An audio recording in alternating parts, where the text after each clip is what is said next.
அவர்கள் நயினாரன் அவர்களுக்கு நான் வேண்டுகோள் விடுத்திருக்கின்றேன். இந்த நேரத்தில் கொஞ்சம் என் தந்தையாரனுடைய உடல்நிலை அவரை பார்த்துக்கணும்.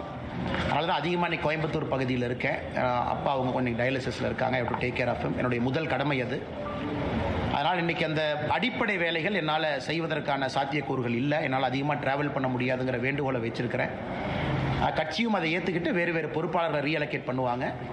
அதே நேரத்தில் பாரதிய ஜனதா கட்சி அடுத்த பிரச்சாரம் வேறு என்ன சொல்கிறாங்களோ அதற்கு நான் தயாராக இருக்கின்றேன், என்ன செய்யணும் அப்படின்னு. அது நயினார் நாகேந்திரன் அவர்கள் நம்ம கட்சியினுடைய மூத்த தலைவர்களுக்கும் எனக்கும் இருக்கக்கூடிய ஒரு கருத்து. உள்ளுக்குள்ளே நாங்கள் பேசிக்கிறோம்.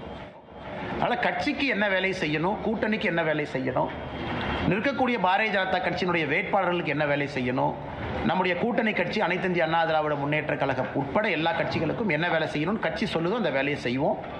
இப்போதைக்கு அதிகமாக டிராவல் பண்ண முடியாத சூழ்நிலை எனக்கு இருக்குது. அதனால் அதையும் கட்சி புரிஞ்சுக்கிட்டாங்க. சம்மந்தப்பட்ட நேரத்தில் என்ன வேலை, தேர்தல் நிற்பதா இல்லையா, இதெல்லாம் செய்யணுமான்னு கட்சி சொல்லட்டுங்கன்னா அதுக்கப்புறம் நான் பேசுகிறேன். சிங்காநல்லூர் தொகுதிக்கு வேறு ஒரு பொறுப்பாளரை இந்த கட்சியிலிருந்து நியமனம் பண்ணுவாங்கன்னா வேறு ஒரு தலைவர் பண்ணுவாங்க. தமிழ்நாட்டினுடைய 6 இதுக்கும் பண்ணுவாங்க. ஆனால் அதற்கான காலமும் சூழ்நிலையும் இன்னும் நிறைய இருக்குது. இன்னும் ஒரு 30-40 நாட்கள் இருக்குது. கட்சி என்ன சொல்லுது அப்படின்னு தெரிஞ்சுக்கிட்ட பிறகு உங்ககிட்ட நான் பேசுகிறேங்க. அண்ணா 2024 பாராளுமன்றத்தில் இங்கே நான் நின்றுருக்கேன். அப்போ கோவை மக்களுக்கு பதில் சொல்ல நான் கடமைப்பட்டிருக்கிறேன். மக்கள் வீட்டுக்கு ஒரு பெட்டிஷனோடு வந்தால் இங்கே நான் அவைலபிளாக இருக்கணும். அவங்க இல்லை நீங்கள் அங்கே வாங்க இங்கே வாங்கன்னு சொல்லக்கூடாது. அதற்கு ஒரு வீடு இருக்கணும். 2010 என்னுடைய மாமனாருடைய வீடு இங்கேருந்து அடுத்த தெருவில் இருக்குது. அங்கே தங்கிட்டு இருக்கேன். இன்றைக்கி நான் சொந்தமாக ஒரு வாடகை வீட்டில் தங்குறேன். மக்கள் பார்ப்பதற்கு ஒரு இடம் வேண்டும்.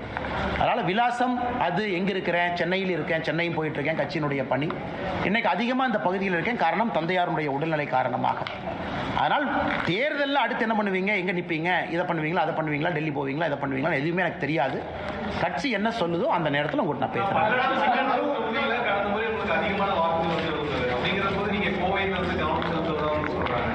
இல்லை, கோயம்புத்தூரில் பாரதிய ஜனதா கட்சி அனைத்து இந்திய அண்ணா திராவிட முன்னேற்ற கழகம் கூட்டணி அங்கே வெற்றி பெறணும். அது நம்முடைய தொண்டராக நம்முடைய கடமை. இங்கே நமக்கு ஒரு சிட்டிங் எம்எல்ஏ இருக்கிறாங்க. கோயம்புத்தூர் தெற்கு தொகுதியில் வானதி ஸ்ரீனிவாசன் அவங்க இருக்கிறாங்க. அவர்கள் மறுபடியும் கட்சி அக்காவை நில்லுங்கன்னு சொல்லும் பொழுது அக்கா வெற்றி பெற்று மறுபடியும் பெரிய அளவில் அவங்க போகணும். இன்னும் அதிகமான மெஜாரிட்டியோடு போகணும். அதெல்லாம் எங்களுடைய கடமை. அதே நேரத்தில் பாராளுமன்ற தேர்தல், இதற்கு முன்பு வேறு வேறு காலகட்டத்தில் பாரதிய ஜனதா கட்சியினுடைய வளர்ச்சி, இதெல்லாமே அனைத்து இந்திய அண்ணா திராவிட முன்னேற்ற கழகத்தினுடைய சட்டமன்ற உறுப்பினர்கள் நிறைய இருக்கிறாங்க. அதனால் இந்த பகுதி முழுவதுமே தேசிய ஜனநாயக கூட்டணி வெற்றி பெற வேண்டும். அதான் எங்களுடைய அடிப்படை நோக்கம். இல்லை இண்டிவிஜுவல் அம்பிஷன், தனிப்பட்ட ஒரு எண்ணம் அப்படிங்கிறது இங்கே கிடையாது. 2026 பொறுத்த வரைக்கும் அது தெளிவாக இருக்குது.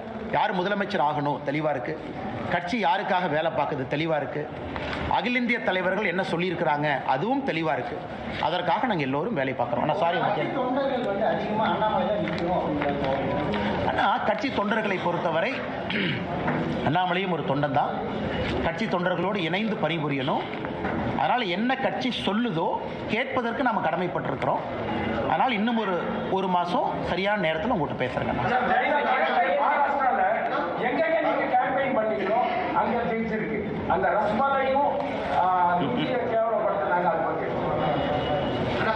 நான் பேசுபவர்கள் பேசுவாங்கன்னா அரசியலை பொறுத்த வரைக்கும் நான் சில இடத்துல பதில் சொல்வதை விட மௌனம் காட்பது சரி அப்படிங்கிற முடிவுக்கு வந்துட்டேன். குறிப்பாக அந்த மகாராஷ்டிராவுக்கு முன்பே இருந்து பேசுகிறவங்க பேசத்தான் செய்வாங்க. அதனால் நம்ம திரும்ப நான் இப்போ கூட ஐஐடி மும்பை ஒரு ஃபெஸ்ட்டு கூப்பிட்டுருக்காங்க. 2-3